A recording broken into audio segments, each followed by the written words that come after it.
ሰላም ጤና ይስጥልን ውድ የቻናላችን ተከታታዮች ፕሮግራም ሰዎች፣ ይህ አብዲ ራዋቲው ነው። ፕሮግራማችንን ላይክ በማድረግ እንድትጀምሩ፣ አዲስ የሆናችሁ ሰብስክራይብ በማድረግ ቤተሰብ እንድትሆኑ በአክብሮት እየጋበዝን ይህንን ፕሮግራም ከሀገር ውጭ የምታደምጡ ውድ የቻናላችን ተከታታዮች በሱፐር ታንክስ እና ሱፐር ስቲከር ድጋፍ ታደርጉ ዘንድ በአክብሮት እየጋበዝን በዚህኛው ፕሮግራማችን የምንመለከተው አርሴናል በማክሰኞ ምሽት ሪያል ማድሪድን 3-0 በሆነ ውጤት የመጀመሪያ ዙር የዩኤፋ ቻምፒየንስ ሊግ የሩብ ፍጻሜ ጨዋታ በኤምሬትስ ማሸነፍ ችሏል። በዚህ ጨዋታ ዙሪያ ሰፊ ፕሮግራም ሰርተን ድረ ጨዋታ ግምገማን አድርገን ነበር። ነገር ግን የሚካኤል አርቴታ የጨዋታ ብልጫ ከየትኛው የሜዳ ክፍል የተነሳ ነው? በጨዋታው ያስተዋልናቸው የተለያዩ የታክቲክ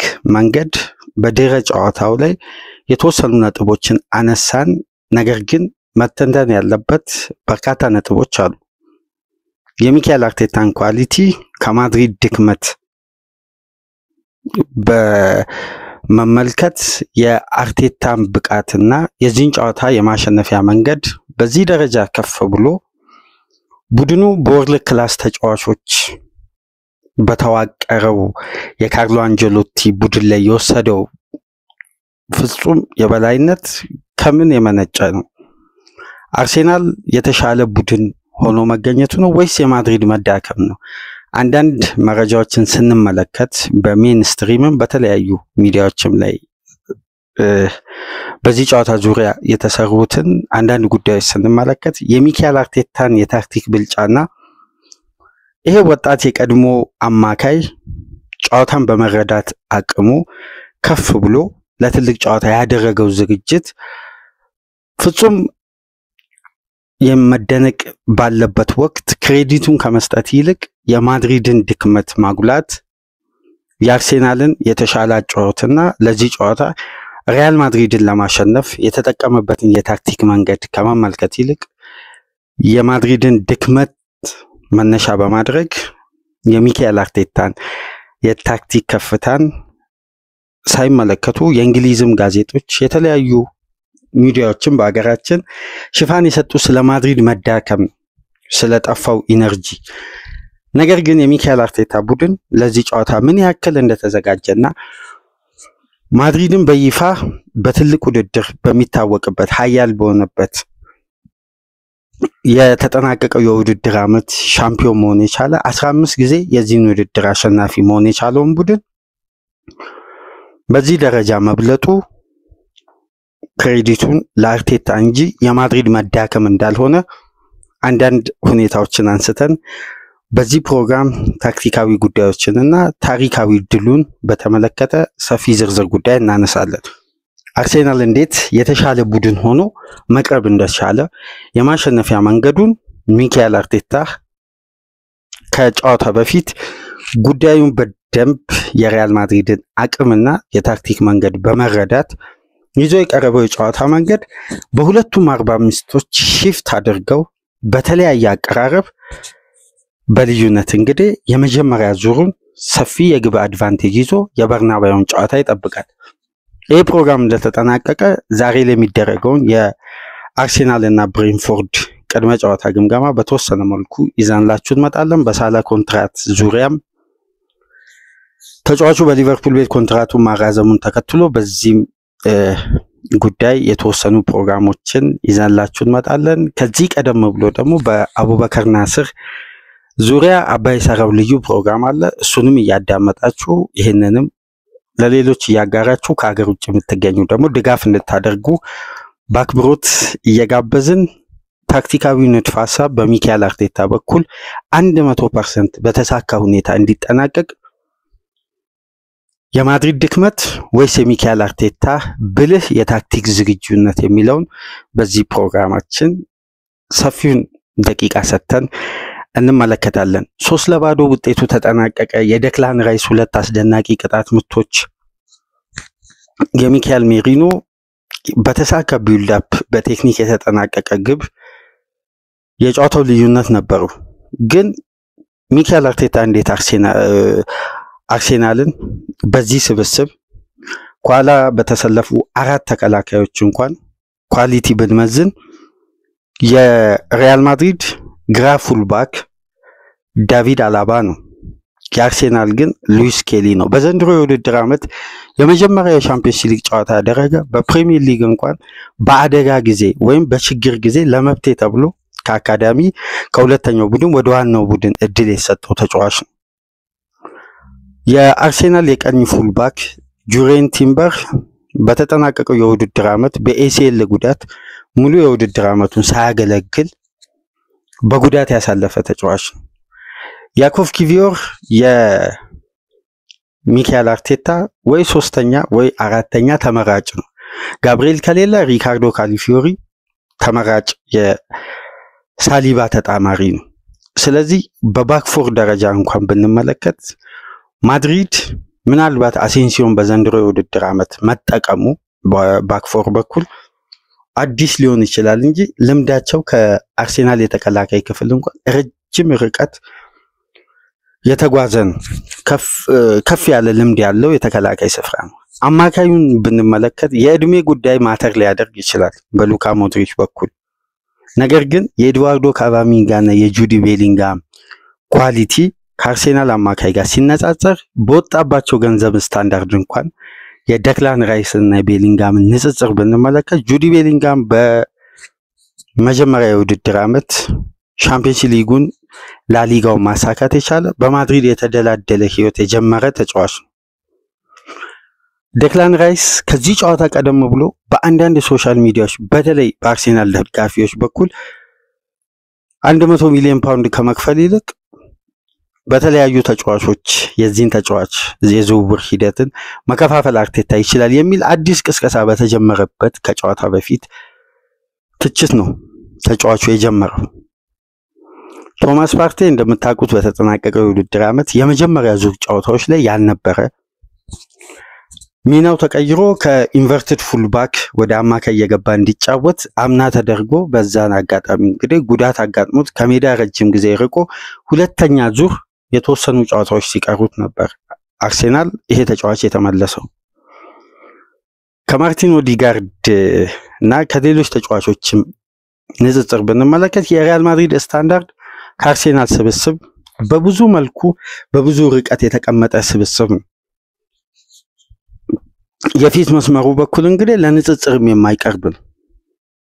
የሪያል ማድሪድ ተጫዋቾች ያላቸው ኳሊቲ ስምና ዝና በየክለባቸው የሚያደርጉት አስተዋጽኦ ከአርሴናል ጋር ፍጹም የማይነጻጸር ነው። ግን አንድ ጨዋታ ላይ አንድ ቡድን በተደራጀ ሁኔታ ነጮቹ እንደሚሉት ዌል ኦርጋናይዝድ ሆኖ ሲቀርብና በወርልድ ክላስ ተጫዋቾች ተቀናጅቶ ሲቀርብ ያለው ልዩነት በእንዲህ አይነት ውድድር ላይ የተለያየ ነው። አርሴናል ሲስተሙን አዳፕት አድርጓል። ማድሪድ ደግሞ በወርልድ ክላስ ተጫዋቾች የተዋሃደ ቡድን ነው። ስለዚህ ወርልድ ክላስ ተጫዋች ለመባል አንድ ተጫዋች በሜዳ ውስጥ ከሚያሳካው ስኬት በላይ በቡድን ውስጥ ስለሚፈጥረው ተጽዕኖና በጨዋታ ላይ ስለሚፈጥረው ልዩነት እንዲሁም ከቡድኑ ሲስተም ጋር ተዋህዶ በወጥነት ሲያገለግል ነው። ሪያል ማድሪድ ቤት የእንዲህ አይነት ችግር የሌለበት ቡድን ነው። ግን አርሴናል ደግሞ በሲስተም ደረጃ አዳፕት በማድረግ ለዛ ጨዋታ ከሪያል ማድሪድ በረጅም ርቀት ተሽሎ የተገኘ ቡድን ነበር። ስለዚህ በኳሊቲ የተደራጀው ማድሪድ በጥሩ የጨዋታ ሲስተም ከተደራጀው አርሴናል ጋር ነበር የገጠሙት። የኳሊቲ ልዩነት አለ። ነገር ግን በሲስተም ደረጃ ለዚህ ጨዋታ በትኩረትም በብቃትም በእያንዳንዱ የአሰልጣኙ ታክቲክ ላይ ተግባራዊ ለማድረግ ፍጹም ፍላጎት የነበረው ክለብ አርሴናል ነው። ማድሪድ እንደ ቡድን ስምና ዝናውን ነው ኤሚሬትስ ላይ ይዞ የመጣው። ሜዳ ላይ ባለው እንቅስቃሴ ግን አርሴናል የነጩ ማሊያ ተጫዋቾችን የሚመስለው አርሴናል ነበር። በኤሚሬትስ ሙሉ 90 ደቂቃ የመጀመሪያው የሚካኤል አርቴታን የ45 የመጀመሪያውን አጋማሽ ብንመለከት በታክቲክ በኩል ሪያል ማድሪዶች ከራሳቸው የመጫወቻ ክልል ኳስን ሲጀምሩ የአርሴናል የተከላካይ ክፍል በባክ ፎር ሳይሆን በባክ ስሪ ነበር የሚጠብቀው።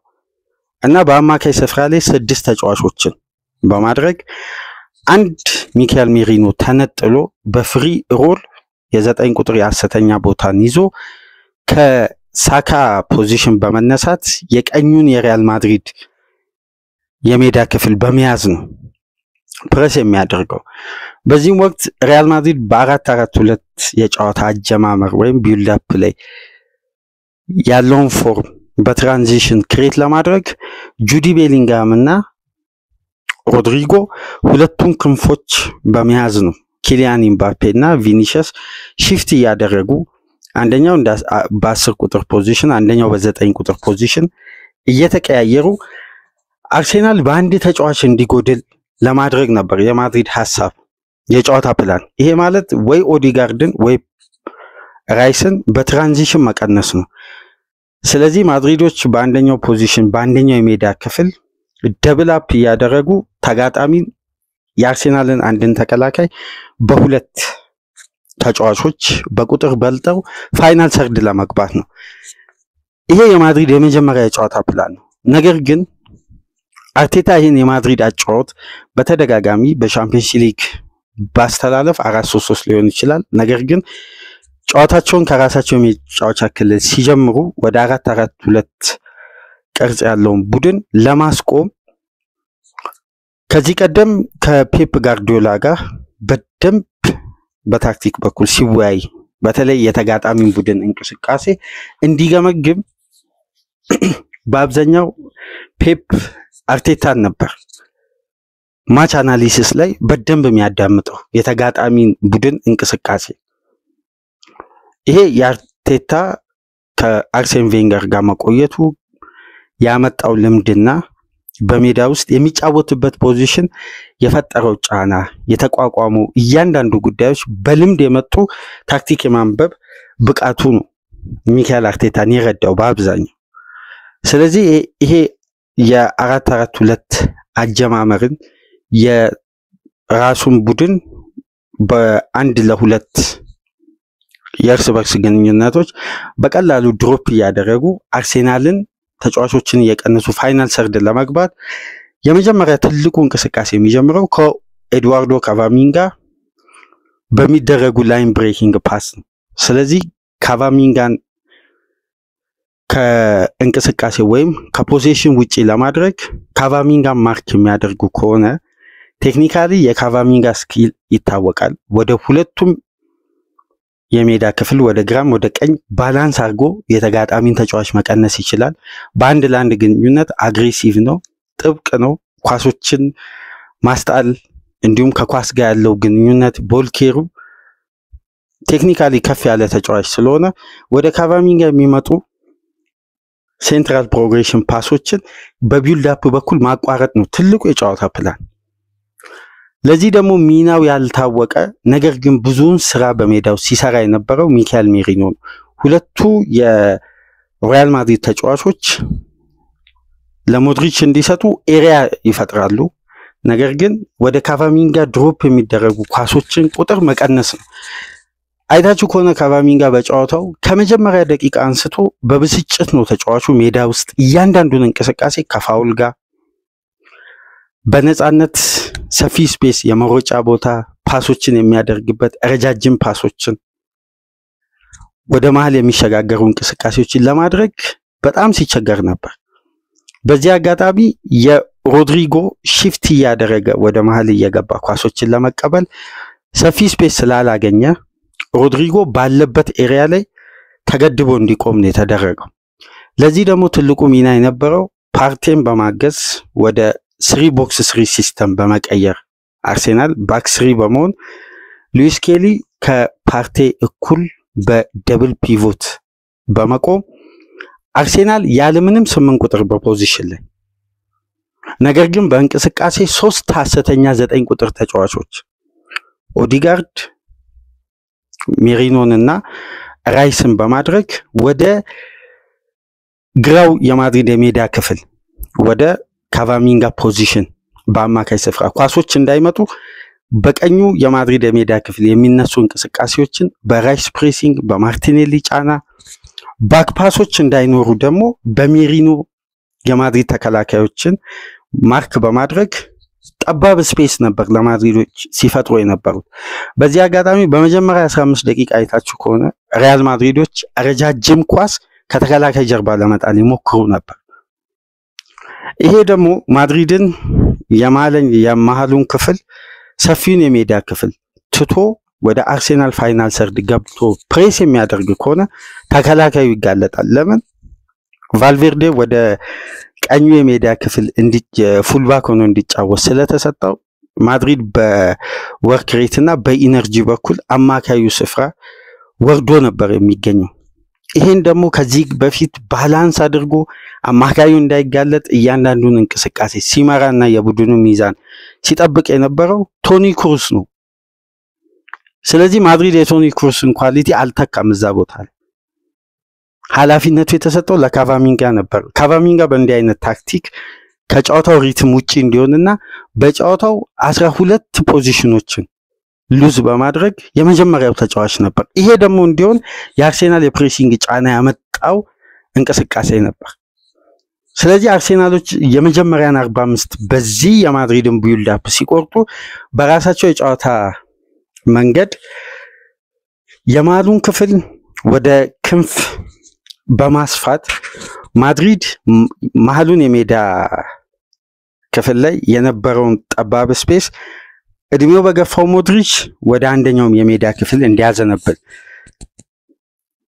ካማቪንጋን በተናጥል የአርሴናል ሁለት አማካዮች ራይስና ኦዲጋርድ በተደጋጋሚ እያገኙ ክንፉን ማርቲኔሊና ሳካ በሰፊ ሁኔታ ስለለጠጡት የማድሪድ አማካይ ክፍል የአርሴናልን ፕሬሲንግ ለመቋቋም ሲቸገር የአርሴናል ቢልድ አፕ ደግሞ ወደ ክንፍ በሚወጣበት ወቅት በአንድ ለአንድ ግንኙነት በቀላሉ የአርሴናል የክንፍ ተጫዋቾች በተለይ ሳካ አልባን እያለፈ ሴንተር የሚያደርጋቸው ኳሶች 3 በጨዋታው አደጋ ፈጥረው ነበር። ለምሳሌ ሁለቱ እንቅስቃሴዎች ትሮሳርድ ቢኖር እንደዚህ አይነት እንቅስቃሴዎች ላይ ግብን ሊያስቆጥር ይችላል ብለን በወቅቱ ድረ ጨዋታ ስናነሳ ነበር። ማይነስ ያደረጋቸው 2 ተከታታይ ኳሶች። ስለዚህ የሚካኤል አርቴታ የመጀመሪያ የታክቲክ ንድፈ ሐሳብ በግብ አይታጀብ እንጂ ውጤታማ ሆኖ ነበር ያጠናቀቀው። አንድ የጨዋታውን ከረፍት በፊት ከነበሩ አጋጣሚዎች ውስጥ አንዱን በደንብ እናስታውስና ደክላን ራይስ ከረፍት በፊት አንድ አስደናቂ ሄዲንግ ሞክሮ ኮርቶ ያዳናትን ኳስ ያ እንቅስቃሴ አርሴናል ከ8 ቁጥር ይልቅ ሐሰተኛ 9 ቁጥር ተጫዋቾችን ሚና እየተጠቀመ በ2-6 ቁጥር ያለ 8 ቁጥር አማካዩ ማለት በዚህ መሃል የሚፈጠረውን ሰፊ ስፔስ ማድሪድ እንዳይጠቀም ጁዲ ቤሊንጋም 4-4-2 ላይ ወደ አንደኛው የሜዳ ክፍል አዘንብሎ ወደ ቪኒ ጁኒየር ፖዚሽን ላይ እንዲጫወት ነው የተደረገው። ስለዚህ በአማካይ ቁጥር ላይ አርሴናል የወሰደውን የሰው ቁጥር አድቫንቴጅ ይሄ አማካይ ክፍል ተጫዋቾች እንዲያስቆጥሩ ነበር የአርቴታ ከረፍት በፊት ፕላን።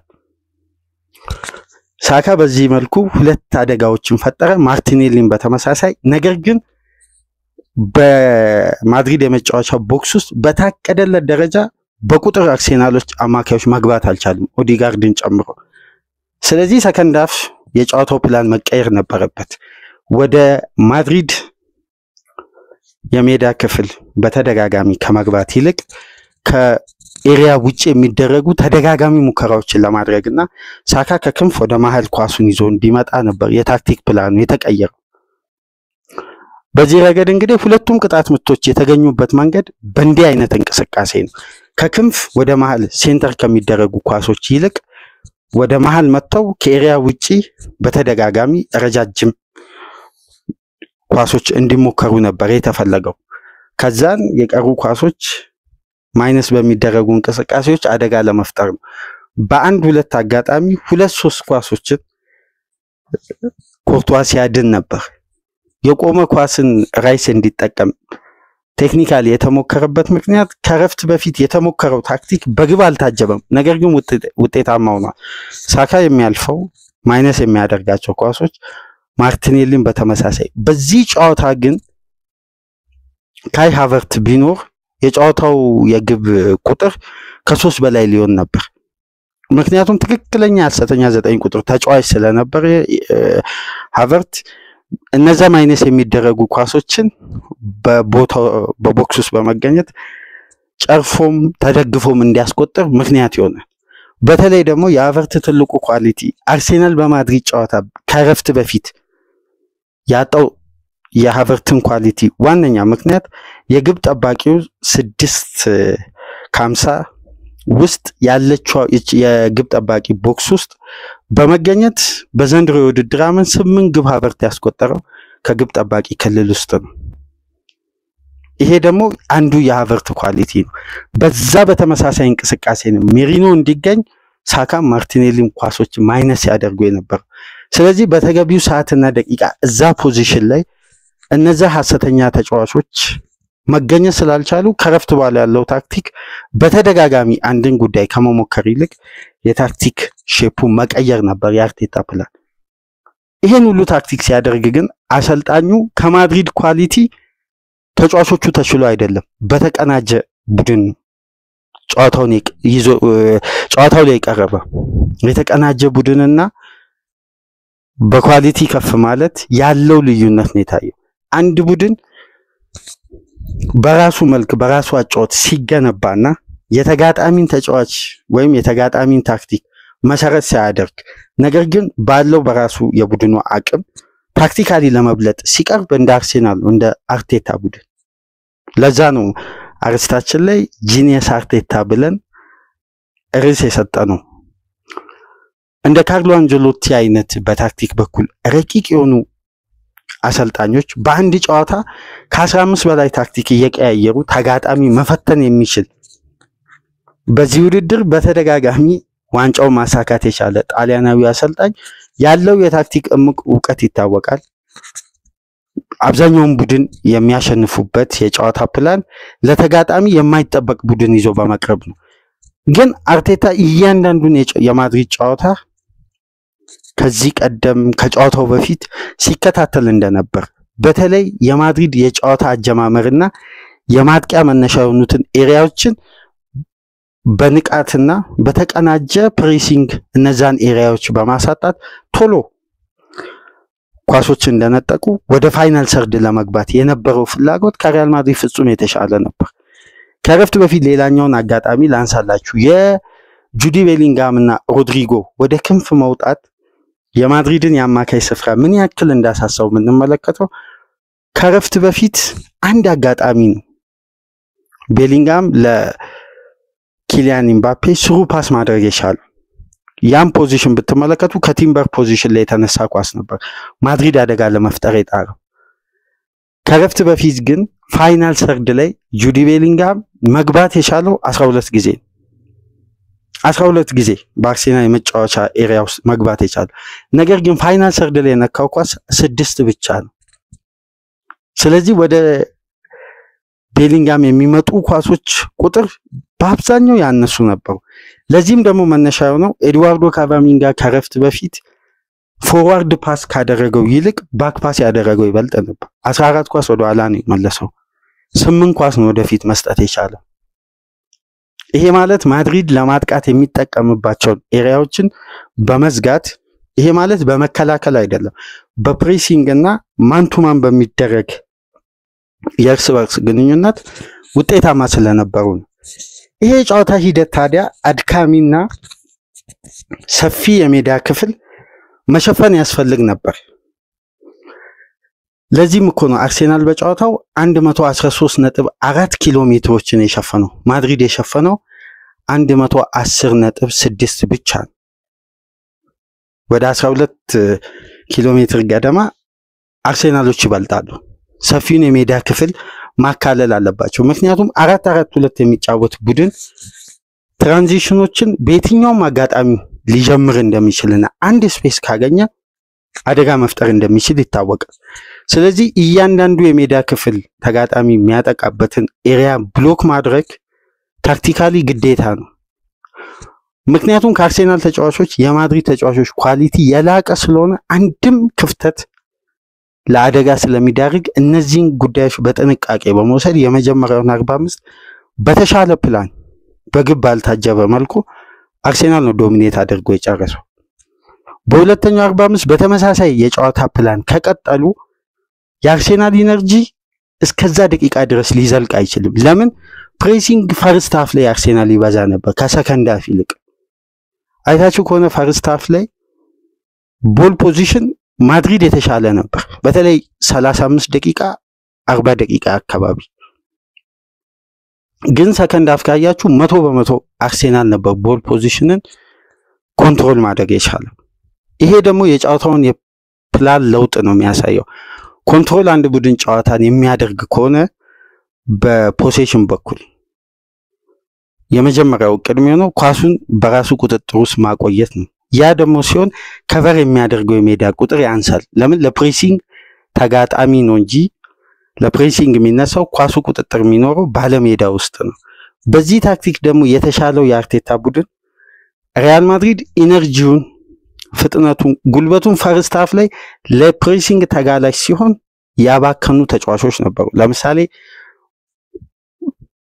ቦታን በመሳሳት ወይም ያልተገባ ፖዚሽን ላይ ፓስ በማድረግና ኤሪያ ከቨር በማድረግ እንደ ባፔና እንደ ቪኒሲየስ ከረፍት በፊት የባከነ ተጫዋች አልነበር።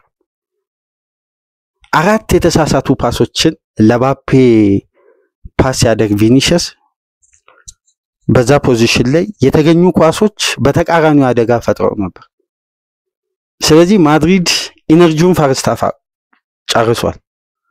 ሰከንድ ሃፍ ማድሪድን ለፕሬሲንግ የሚያጋልጥ አጫወት አርሴናሎች ኳስን ሲቆጣጠሩ ማድሪድ ቀሪውን 45 ደቂቃ ፕረስ ለማድረግ ተቸገረ። የአርሴናልን ፍጥነት ያለውን የትራንዚሽን እና ፋይናል ሰርድ ላይ የነበረውን ፈጣን ቅብብል ለመቀየር ወይም ለመቆጣጠር ከዚህ ቀደም የሚጠቀሙት አውሬሎ ቹዋሚኒ ነው። ይሄ ተጫዋች ደግሞ በምሽቱ ጨዋታ አልነበረም። ካቫሚንጋ በተደጋጋሚ ተጋላጭ ስለነበር ወደ ፋውል ነው የገባው። ተጫዋቹ በቀይ ካርድ ከሜዳ ወጣ፣ አግሬሲቭ በሆነ መልኩ። እዛ ጋር አይታችሁ ከሆነ የካቫሚንጋ ብስጭትና በጨዋታው ልዩነት አለመፍጠር የፈጠረው ጫና ነው ኳሱን መጨረሻ ላይ በመምታት በቀይ ካርድ ከሜዳ ያወጣው። ስለዚህ የሞድሪች ትራንዚሽኖችን የሚያስጀምርበት ሴንትራል ፕሮግሬሽኖችን በቤሊንጋም አማካኝነት እንዳይሄዱ ቡድኑ 4-4-2 በሮድሪጎም በቤሊንጋም በኩልም ያለውን ቢልድ አፕ ተቆርጧል አማካይ ስፍራ ላይ። ለዚህ ደግሞ ትልቁ ሚና ሲጫወት የነበረው የሉዊስ ኬሊ እና የቶማስ ፓርቴ ዱዌልስን የማሸነፍ አቅም ነው። በአምስቱ ትላልቅ ሊጎች 69.8% ፓርቴ፣ 67.4% ሉዊስ ኬሊ በአምስቱ ትላልቅ ሊጎች ብቸኛ ተጫዋች ናቸው ከ100 በላይ ዱዌልስን በማሳካት የጋራ ኳስን። ስለዚህ እነዚህ ተጫዋቾች ጥንካሬ በደብል ፒቮት በስሪ ቦክስ ስሪ ሲስተም የማድሪድን የአማካይ ስፍራ የሽግግር ኳሶችን በጋራ ኳስ ሲያስጥሉ ወዲያው ነበር ቢልድ አፑን ፓርቲ ያስጀምራል። ሉዊስ ኬሊ ኳሶችን ፖሴሽኖችን ያሸንፍ ነበር። በዚህ አጋጣሚ እንግዲህ አርሴናል በአንድ ኳስ 2 የማድሪድ አማካዮችን የክንፍ ተጫዋቾችን እየቀነሱ በቀላሉ ፋይናል ሰርድ ይገቡ ነበር። አርሴናል 184 ፋይናል ሰርድ የተሳኩ ፓሶችን ሲያደርግ ማድሪድ ማድረግ የቻለው 83 ፓስ ብቻ ነው። ከ83ቱ አብዛኛው የተደረገው ፈርስት ሃፍ ነው። ስለዚህ የአርሴናል የመጀመሪያ የፈርስት ሃፍ ኢነርጂና ፕሬሲንግ፣ ሰከንድ ሃፍ ደግሞ ኳስን ተቆጣጥሮ ማጥቃትን መሰረት ያደረገ ለማድሪድ ኳሱን ከመተው ይልቅ በአርሴናል ቁጥጥር ውስጥ ኳሷን በማቆየት ማድሪድ ከራሱ የመጫወቻ ክልል 28 ረጃጅም ፓሶችን አድርጓል። የተሳካው 7ቱ ብቻ ነው። 21ዱ ተሳስተዋል ወይም የባከነ ፓስ ነበር። ይሄ ሁሉ መረበሽ፣ አለመረጋጋት የተፈጠረው በአርሴናልና በአርቴታ ልዩ በሆነ የታክቲክ ዝግጅት እንጂ በማድሪድ በጨዋታው መውረድ አይደለም። ስለዚህ አሁን ማድሪድን ድክመት በማንሳት የአርቴታን የታክቲክ አቀራረብን አለመግለጽ ወይም ክሬዲቱን አለመስጠት አይቻልም። በተገቢ ሁኔታ ተሽሎ የተገኘው የአርቴታ ቡድን ስለሆነ ነው ማድሪድ በዚህ ደረጃ እንዲጋለጥ ምክንያት የሆነው። ለምሳሌ በዘንድሮ የውድድር ዓመት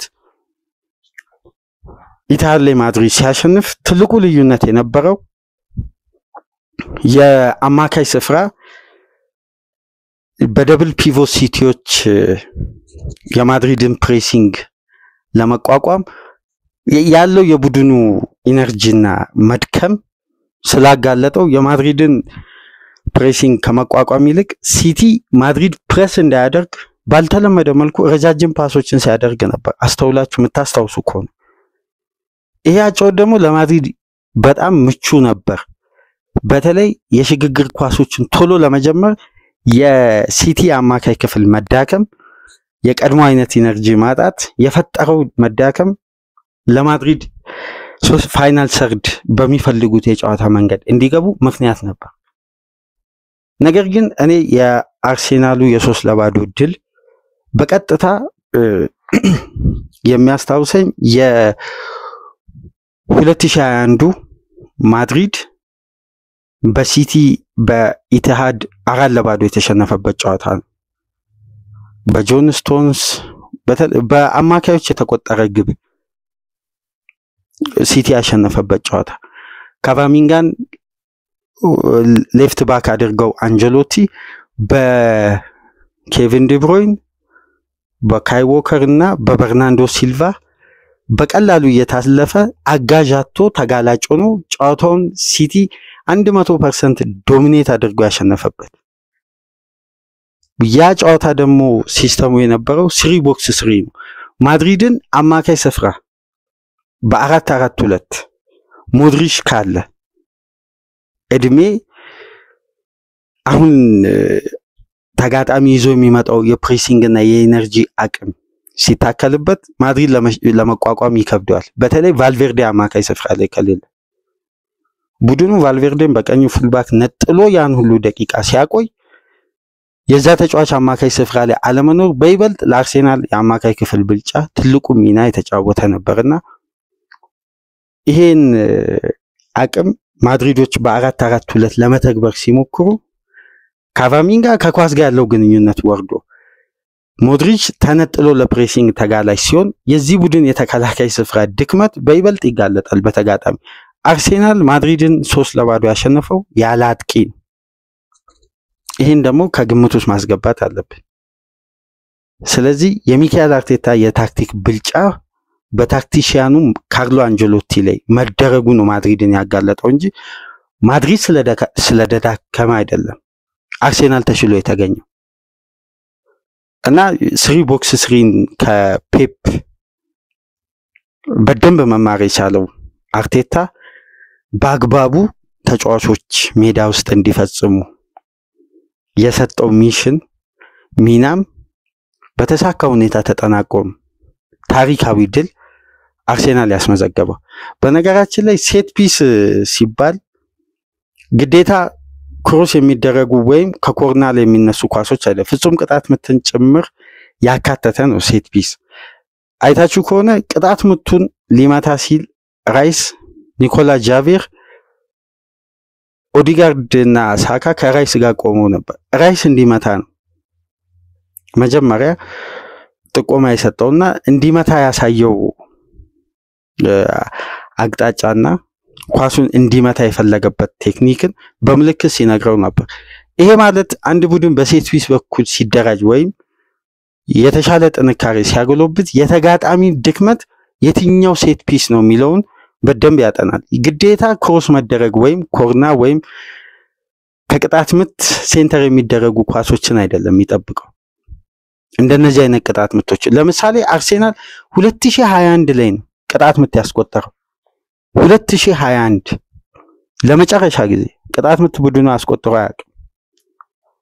ለምሳሌ አርሴናል ከሚታማበት ትልቁ ጉዳይ መካከል ከቦክስ ውጭ የሚደረጉ ሹቶችን ነው። የሚካኤል አርቴታ ታክቲክ ወደ ተጋጣሚ ቦክስ እንዲገባ ቡድኑ ይፈልጋል።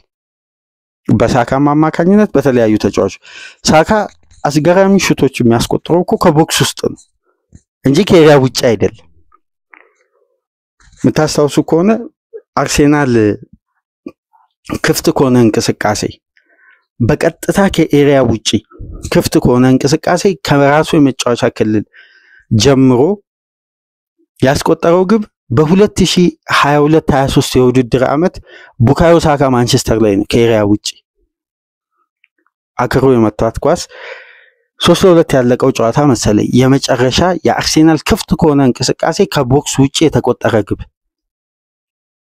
ለምሳሌ የሪካርዶ ካሊፊዮሪ ማንቸስተር ሲቲ ላይ ያስቆጠራት ክፍት ከሆነ እንቅስቃሴ ዴሊብሬትሊ የክፍት እንቅስቃሴን ቢልድ አፕ የጀመረ አይደለም በቀጥታ ዳይሬክት አታክ ሆኖ ማይነስ የተደረገ የማርቲኔሊ ኳስ ስላለ ክፍት ከሆነ እንቅስቃሴ የተቆጠረ ተጋጣሚ መጫወቻ ክልል አካባቢ የተቆጠረ ግብ እንጂ በቀጥታ በሹት አኩሬሲ የተቆጠረ አይደለም ስለዚህ ይሄ የአርቴታ ታክቲክ ሹቶችን የሚፈቅድ አይደለም ስለዚህ አሁን አዲሱ እንዲህ አይነት ትላልቅ ጨዋታዎች ላይ ያልተጠበቀ የራሱን የቡድኑን ጥንካሬ ወይም ሚስጥራዊ ኃይልን አውጥቶ ለመጠቀም አርቴታ የተገደደበት ዋነኛ ምክንያት እንዲህ አይነት ጨዋታዎችን ለማሸነፍ ቡድኑ የራሱ የሆነ ሎጂክ ያስፈልጋል ልክ እንደ ሪያል ማድሪድን እንደምታውቁት በየትኛውም ሎጂክ ይሁን ተጋጣሚ ማለፍ ነው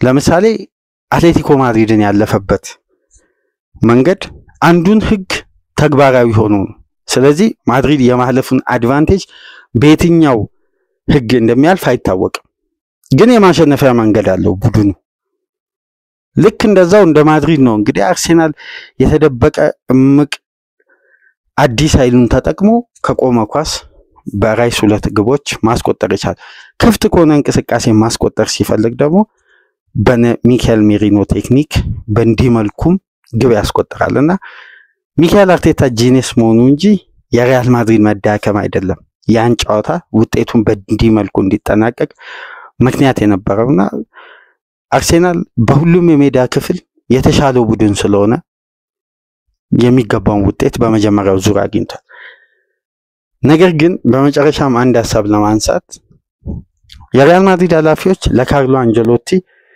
ትልቅ ማስጠንቀቂያ ሰጥተዋል ማስጠንቀቂያውም እንግዲህ አብዛኛው የእግር ኳስ ቤተሰብ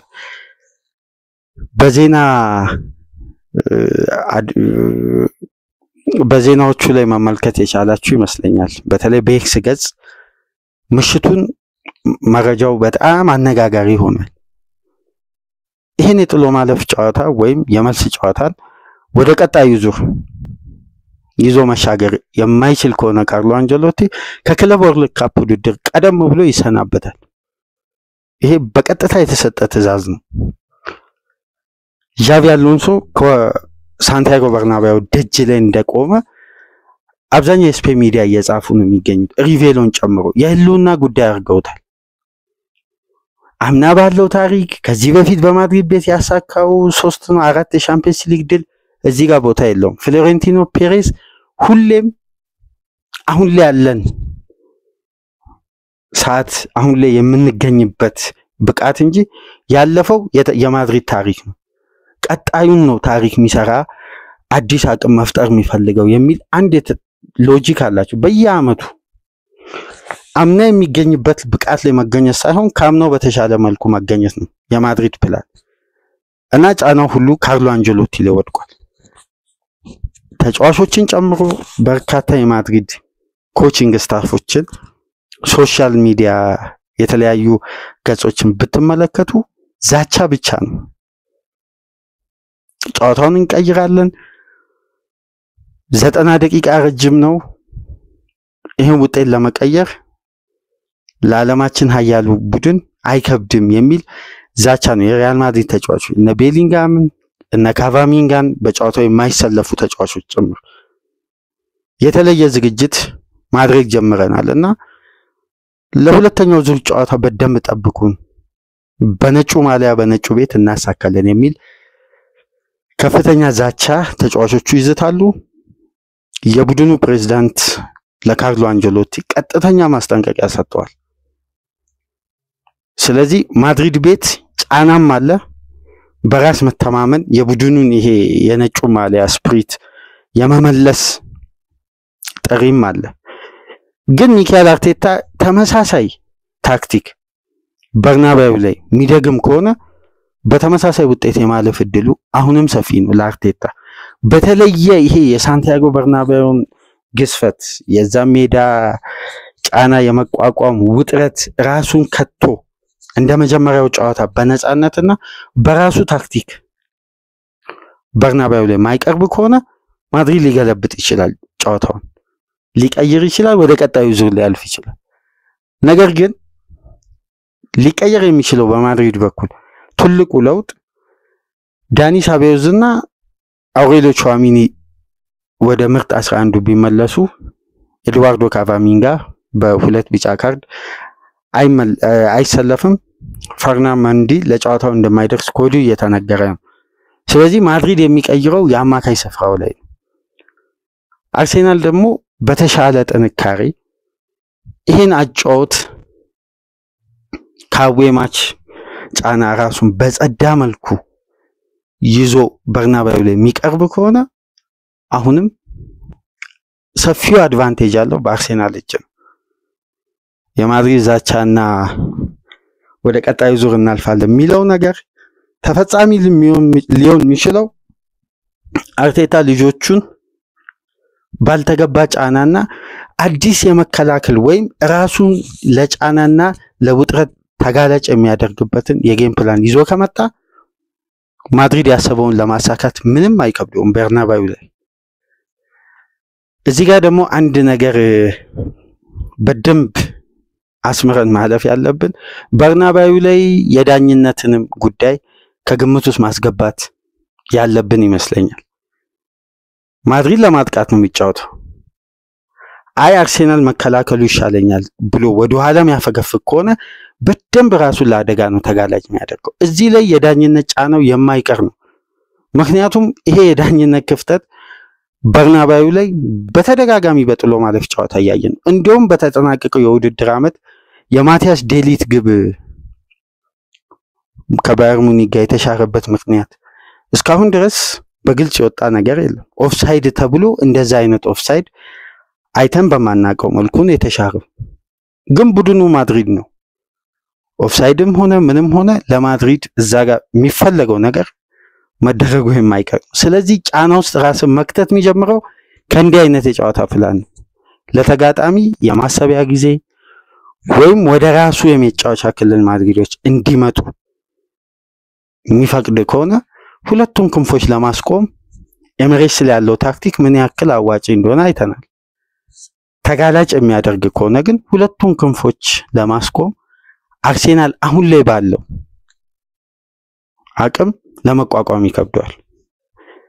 ስለዚህ ማጥቃትን በማጥቃት የሚመልስ ከሆነ ማድሪድ ሊያስጨንቅ ይችላል፣ ቀድሞ ሊያስቆጥር ይችላል። ግን አርሴናል ባቀደው ልክ እንደ መጀመሪያው ዙር ጨዋታ አሸንፎ ማለፍም በእጁ ነው ያለውና ማድሪዶች ዛቻ በርናባዩ 90 ደቂቃ በጣም ሰፊ ደቂቃ ነው። ጨዋታውን የማንቀይርበት ምንም አይነት ምክንያት የለም፣ ጨዋታው ይቀየራል የሚል ከፍተኛ የሆነ ለአርሴናሎች አንዳንድ መልእክት እያስተላለፉ ነውና ሚካኤል አርቴታ ያንን ጨዋታስ እንደ ኤሚሬትሱ ጂኒየስ በሆነ የታክቲክ ብልጫ ያጠናቅቃል ወይስ ራሱ ለውጥረትና ለጫና ይዳርጋል?